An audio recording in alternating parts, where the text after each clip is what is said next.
नमस्कार विद्यार्थी मित्रांनो, आपलं या AYL अकॅडमी या चॅनलवर आपलं हार्दिक स्वागत। आपण आपल्या चॅनलवर जे विद्यार्थी स्पर्धा परीक्षेची तयारी करत आहेत त्यांच्यासाठी आपण मागील वर्षीच्या प्रश्नपत्रिका व इतर काही महत्त्वाचे प्रश्न आपण आपल्या या व्हिडिओमधून त्यांची तयारी करून घेत असतो।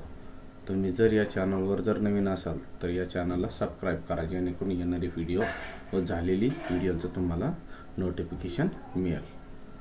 तर चला मग आजच्या व्हिडिओमध्ये आपण बालमानसशास्त्र व अध्यापनशास्त्र ची येणारी TETची परीक्षा आहे 10 नोव्हेंबरला, त्या परीक्षेला तुम्हाला या प्रश्नाचा निश्चितच फायदा होईल।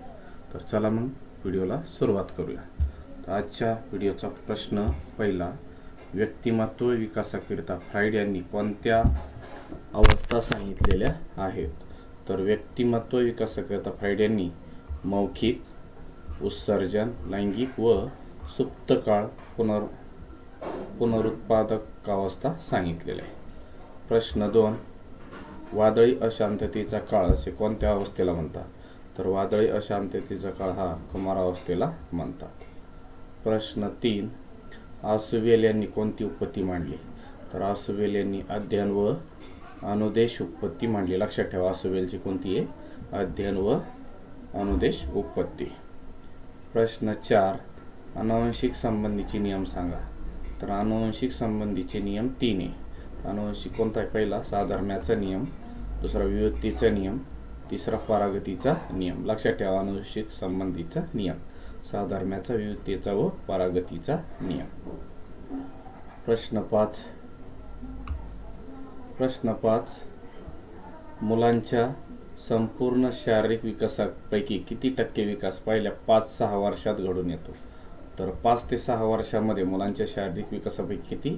तर 40% विकास हा घडून येत असतो। किती? 40% विकास। प्रश्न 6, शिक्षकांचे व्यक्तिमत्व लक्षण कोणते असावे? तर शिक्षकांचे व्यक्तिमत्व लक्षण कोणते असावे? तर हे 3 सांगितले। तो व्यवस्थित व नीटनेटका असावा, सहकार्य करणारा असावा, प्रामाणिक व नम्र असावा। प्रश्न 7, स्पियरमन यांनी बुद्धिमत्तेबाबतची कोणती उत्पत्ती मांडली? तर स्पियरमन यांनी द्विघटक उत्पत्ती मांडली। लक्षात ठेवा, स्पियरमनची कोणती उत्पत्ती आहे? द्विघटक उत्पत्ती आणि बुद्धिमत्तेसंबाबतची आहे। प्रश्न 8, ज्या शिक्षणात कोणताच साचेबंदपणा नसतो, व्यक्ती सभोवतालच्या वातावरणात विकसित होत असतात, त्या शिक्षणाला काय म्हणतात? तर असं जे शिक्षण आहे याला काय म्हणतात आपण? सहज शिक्षण असं म्हणत असतो। प्रश्न 9, एखाद्या विद्यार्थी प्रामाणिकपणा जपतो मात्र तो परीक्षेत फसवणूक करतो, त्यावेळी तो स्वतःच्या स्वप्रतिमेत बदल करतो किंवा तणाव कमी करण्यासाठी फसव्या वर्तनाला तर्कसंगत बनवतो, तेव्हा त्यास काय म्हणतात? तर त्यास काय म्हणतात? बोधात्मक विसंवाद असं म्हणतात। लक्षात ठेवा।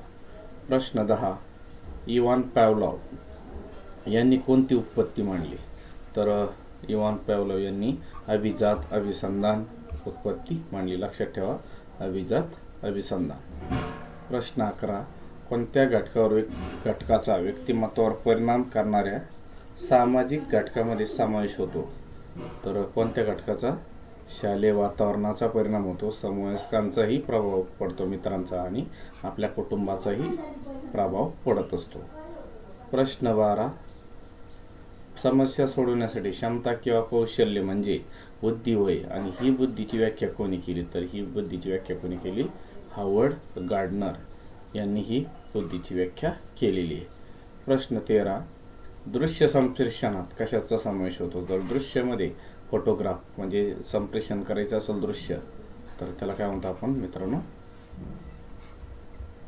फोटोग्राफ चित्रे दाखवतात आणि काही आकृत्या दाखवतात, तर याला काय म्हणतो आपण? दृश्य संप्रेषण। प्रश्न 14, आशयातील घटना व प्रसंग बाजूला काढून त्याचा जो नेमका अर्थ सांगितला जातो त्याला काय म्हणतात? तर त्याला काय म्हणतो? संकल्पना असं म्हणतो। आशयातील घटना व प्रसंग बाजूला काढून त्याचा जो नेमका अर्थ सांगितला जातो त्याला संकल्पना म्हणतात। प्रश्न 15, विशेषाकडून सामान्याकडे जाणे हे कोणत्या विचार पद्धतीचे वैशिष्ट्य आहे? तर विशेषाकडून सामान्याकडे जाणे ही कोणती विचार पद्धती आहे? उद्गामी विचार पद्धती। प्रश्न 16. B.F. स्किनर यांनी कोणत्या प्राण्यावर प्रयोग केले? B.F. स्किनर यांनी उंदीर व कबूतर या प्राण्यावर प्रयोग केले. B.F. स्किनर यांनी कोणत्या? उंदीर व प्राणी कबूतर. प्रश्न 17. नीती शिक्षण म्हणजे काय? योग्य मनोवृत्तीचा विकास व प्रेरक शक्तीचा विकास म्हणजे काय? नीती शिक्षण होय. प्रश्न 18. गुणात्मक साधन सामग्रीमध्ये कोणत्या रूपात साधन सामग्री संकलित केली जाते? तर गुणात्मक मध्ये साधनाने निश्चित केलेल्या प्रतिसादांच्या रूपातच काय केली जाते? माहिती ही संकलित केली जाते. साधनाने निश्चित केलेल्या प्रतिसादांच्या रूपातच. प्रश्न 19. जॉन कॅरॉल यांनी नोंदविलेल्या अध्ययनावर परिणाम करणाऱ्या घटकामध्ये कोणत्या घटकाचा समावेश होतो?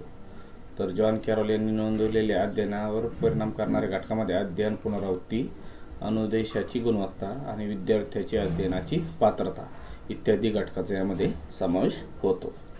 प्रश्न 20. समस्या निराकरण पद्धतीचा योग्य क्रम लावायचा आहे. तर समस्या निराकरण करायचं असेल तर अगोदर सुरुवातीला समस्या निश्चित करणे, मग समस्येसंबंधी काय करणे? परिकल्पना करणे. नंतर समस्या परिकल्पना झाल्यानंतर समस्ये संदर्भात माहिती संकलित करणे.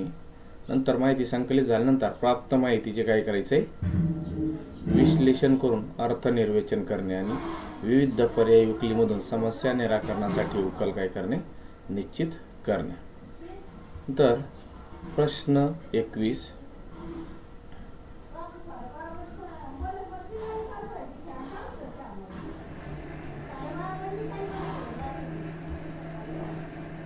प्रश्न 21.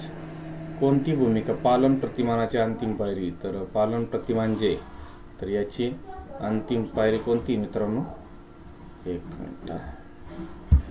पालन प्रतिमानाची अंतिम पायरी ही तत्व शोधन ही पालन प्रतिमानाची अंतिम पायरी. प्रश्न 22.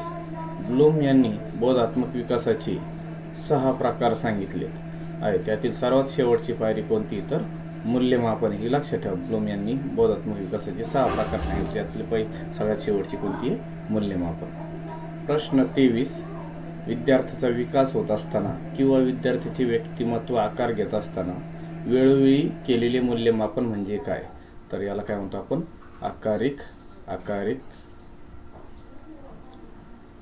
आकारिक मूल्यमापन असं म्हणतो. आकारिक मूल्यमापन. प्रश्न 24. औपचारिक अपरिचिताच्या पातळीवर आणणे आणि परिचिताला अपरिचिताच्या पातळीवर आणणे या सूत्राचा कोणत्या विचारावर आधारित अध्ययन प्रतिमानात जाणीवपूर्वक वापर केला जातो? तर कोणत्या? सर्जन या अध्ययन प्रतिमानात उपयोग केला जातो. नंतर प्रश्न 25. NP गिश यांच्या मते आंतर उद्दीपन आणि प्रतिसाद यांच्याद्वारे व्यक्ती एकमेकावर जो अन्योन्य प्रभाव टाकतात त्यास काय म्हणतो आपण? तर काय म्हणतो? यास सामाजिक आंतरक्रिया असं म्हणतो. तर असे आजचे एकूण आपण 25 प्रश्न बघितले आणि येणाऱ्या परीक्षेमध्ये तुम्हाला याचा निश्चितच फायदा होईल. व्हिडिओ जर आवडला असेल तर व्हिडिओला लाईक करा मित्रांनो, आणि तुम्ही जर या चॅनलवर नवीन असेल तर या चॅनलला सबस्क्राईब करा. व्हिडिओ बघितल्याबद्दल धन्यवाद.